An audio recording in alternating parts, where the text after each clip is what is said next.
Right, so we need to talk about what's happening with the US and UK right now, because this is getting absolutely mental. You've got Trump out here publicly trashing one of America's oldest and most critical allies, the United Kingdom, while simultaneously dragging us into military operations against Iran. The audacity of it all. And look, I'm not just ranting into the void here. We've got an ex-Pentagon official who's about to break down exactly how reckless this approach is. Someone who actually understands what these alliances mean for intelligence sharing and military coordination and global security. The US-UK relationship has survived world wars and cold wars and everything in between. And now it's being tested by what exactly? Ego? Spite? If you're not subscribed yet, hit that button because we're about to get into this properly. I heard Sir Alex Younger, former head of MI6, speaking the other day on a podcast in which he was, well, on the surface of it anyway, fairly relaxed about the idea of some of that connective tissue disappearing, inevitable almost. Do you agree with that? Well, first, let me just say that what the president said in his cabinet meeting was just outrageous. And I wish I could apologize on behalf of all the American people for that. It's the hubris, particularly in a situation like this in the Gulf.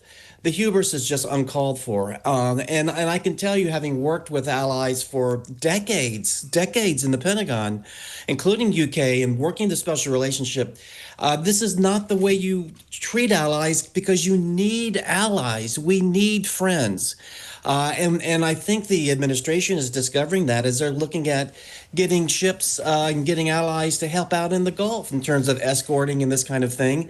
But the president has been banging on this drum for weeks now, and it's time that it stops. We're in a serious situation there, and the last thing we should be doing is saying what he is saying, whether it's about the UK or other allies too. And you mentioned NATO, and this is undermining an alliance that the U.S. was a principal builder of since 1949, and that came to our rescue after 9/11. So I'm hoping that we can weather the high seas and high winds over the next couple of years until we get a new administration in there, because there are no assurances it won't be a similar administration. It'll be a different person, obviously, but not necessarily a different administration. Well, I mean, that's true. And we're all holding our breath about that. And we're hoping that the Democrats can come up with a candidate and a slate of leaders that can turn the tide. That's what we've got to depend on. I'd love your thoughts on something that Sir Alex Younger said in that, I think it was an Economist podcast I was listening to. And he said, I'm paraphrasing him now, but he essentially said the post-war, Second World War relationship between the US and the UK and Europe, he wasn't denigrating it for a second, but he was saying that we, not America, the rest of us, had come to lean on it so heavily we'd almost infantilized ourselves when it came to our own defence decisions, our own defence spending. Do you think there's some truth in that? Well, I think there is, but I would describe it a little bit differently. There is a special relationship. I've seen it play out. I know it's there. The U.S. has bases in the UK, but I think even more importantly is that our militaries are pretty closely integrated. And so we like working with Brits. We like to have them. Five Eyes intelligence relationship is unique to the five nations involved, and the UK is central to that. And the UK has outstanding capabilities to bring to the intelligence community. But I think in terms of what the minister might have been getting at is that I know the UK has had issues for decades in terms of defense spending, making sure there was adequate amount of monies going into the services in the UK, as other nations did too after the end of the Cold War. And that includes the United States. We're not immune to this. And whether the special relationship was a crutch for the UK on this, I think some could make that case, but I don't think that means, therefore, we shouldn't have had that relationship. I think the reasons that nations ended up where they are today in terms of defense spending and defense industry, and again, the U.S. is in not a good place either, is it was underinvestment over time, getting distracted by 9/11 when we put our monies into counter-terrorist types of things, counter-IED, and for the U.S. and UK, we were in Afghanistan together, we were in Iraq. So we were pulled in many different directions. Well, since it's interesting you used that term at the very beginning of your last comment there, that the military, the US and UK military, along with others, you talk about the Five Eyes, are closely integrated. And again, in the last fortnight since this war began, David Petraeus, General Petraeus,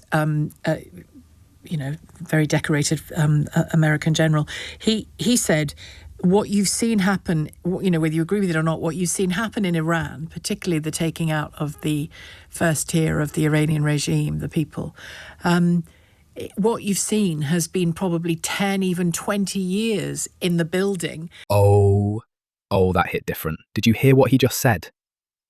I wish I could apologise on behalf of all the American people. A former Pentagon official feeling the need to apologise for his own president's behaviour toward allies.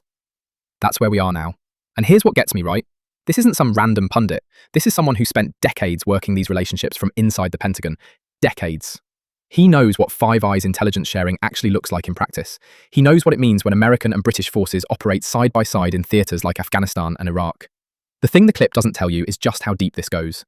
We're talking about a relationship where UK intelligence services have access to American systems that literally no other country on Earth gets. GCHQ and NSA share signals intelligence in ways that have stopped terrorist attacks on both sides of the Atlantic. That's not hyperbole, that's documented history. And Trump's out here calling us uncooperative because Starmer hesitated for 5 minutes before letting American aircraft use our bases. After the man just launched strikes on Iran without consulting anyone? The ex-official said it perfectly: hubris, pure hubris. You don't build alliances over 75 years just to torch them because your ego got bruised.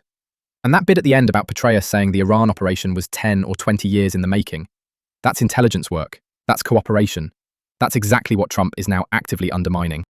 In as much as the intelligence and the knowledge and the awareness and the capability that went into it isn't about one presidency, one administration, not even about one decade, certainly not about one country. It's about that very integration you're talking about and all the small margins that you get from those associations.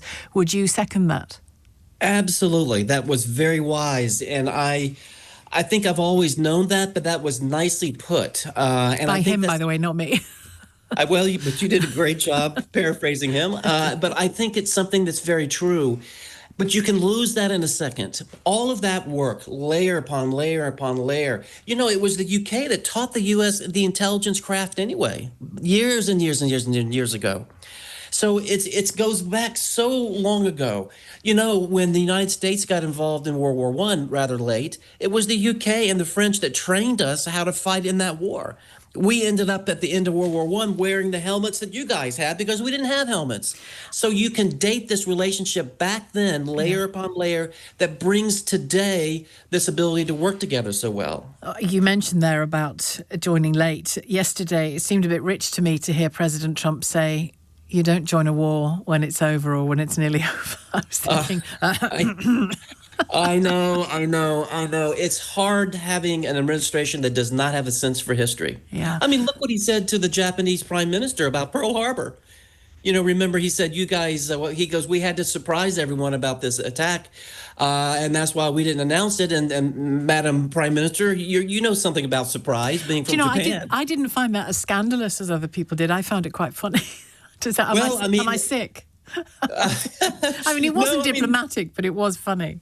Well, it has its place somewhere. Yeah, it has its place, yeah. But I think it was, at that time, to say that to her, particularly, watching her reaction, it had an impact. But listen, I mean, my question to our callers today on the programme is essentially, is it time, prompted by what we're hearing from Donald Trump, from yourself just now, from Sir Alex Younger, the question is, do we hold on? A bit like if a marriage is in trouble, do we hold on or do we abandon ship and look for divorce? We hold on, you say, yeah.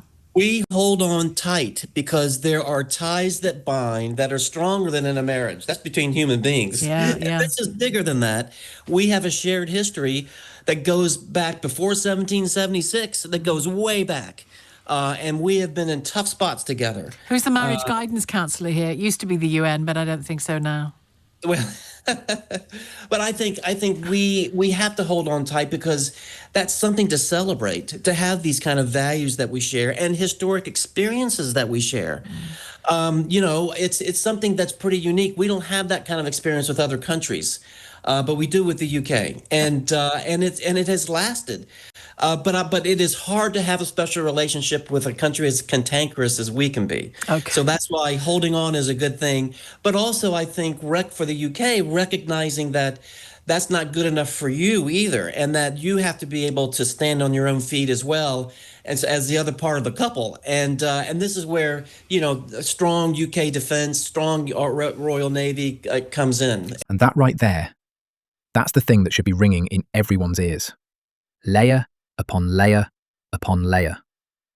Petraeus just gave you a masterclass in why you don't blow up decades of institutional trust because you're feeling petulant on a Tuesday morning. Think about what he actually said. The UK taught America the intelligence craft. British and French forces trained American soldiers in World War I. We were literally wearing their helmets because we showed up without proper kit. That's not ancient history. That's the foundation of everything that came after. D-Day, the Cold War, the hunt for bin Laden. All of it built on relationships that started when America was still figuring out how to fight a modern war.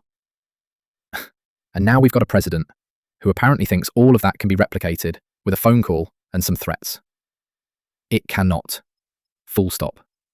What Petraeus is describing isn't just cooperation, it's integration. British and American intelligence officers working in the same buildings, sharing the same databases, finishing each other's sentences because they've been doing this together for generations. The marriage analogy hit hard, didn't it? Do we hold on, or do we abandon ship? And his answer was beautiful. The ties that bind are stronger than a marriage. Because this isn't about individuals. It's bigger than Trump. It's bigger than Starmer. It's bigger than any single election cycle. But here's what keeps me up at night. You can lose it in a second. That's what he said. All that work, gone. And we're watching that possibility unfold in real time. Trump calling the UK uncooperative, slapping tariffs on British goods because we supported Denmark over his Greenland obsession, testing an alliance that has genuinely helped keep both nations safer for the better part of a century. What strikes me about the current approach from Starmer, and frankly from most sensible diplomatic voices, is the restraint. The understanding that you don't throw away something this valuable over one difficult partner. You hold on tight, and you build your own strength simultaneously. That's what adults do. That's what people who actually understand the stakes do. The contrast with democratic leadership in America couldn't be clearer.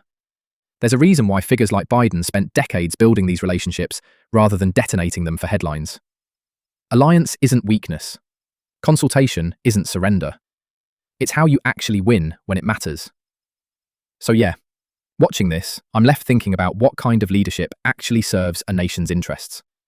The kind that builds, or the kind that burns? Because right now, we're watching the burning in real time. And the people who spent their careers in those rooms are screaming warnings that too many seem determined to ignore. Look, if this resonated with you at all, smash that subscribe button because we're going to keep tracking this story as it develops. And speaking of people willing to call Trump out directly, you need to see the video where a former Navy SEAL and governor actually challenged him to settle things in a wrestling ring. I'm not even joking. The man's energy is absolutely unhinged in the best possible way. Link's right there. Go watch it. I'll see you in that one.